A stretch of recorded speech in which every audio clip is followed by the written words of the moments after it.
AP భవన్లో తనపై మావోయిస్టుల రెక్కి జరిగిందన్న వార్తలపై ఏమీ మాట్లాడబోనని సీఎం చంద్రబాబు నాయుడు అంటున్నారు. తనకు ఎవరి పట్ల శత్రుత్వ భావం లేదని చెప్పారు.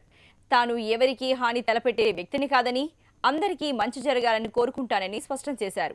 రాష్ట్రంలో ఎల్లవేళలా శాంతి ఉండాలని కోరుకుంటున్నానని బాబు చెప్పారు. కామెంట్ చేయాల్సిన అవసరం లేదు. కరెక్ట్గా కామెంట్ చేయడం, నేను ఎవరికి చెడు చేయాలని అనుకోను. నేను అదే మరిగా ఈ రాష్ట్రంలో అందరూ ఆనందంగా ఉండాలి నా కోరిక, అంతవరకే. కానీ బియాండ్ దట్ నేను ఎవరికి చెడు చేయాలని కానీ ఇంకొకరికి నాకు ఎవరు ఎనిమిస్ ఉంటారని నేను కోరుకోవడం లేదు.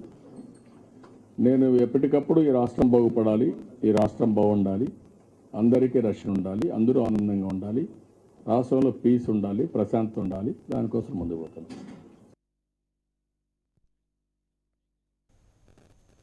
తెలంగాణ ప్రజలకు మంత్రి హరీష్ రావు నూతన సంవత్సర శుభాకాంక్షలు తెలిపారు.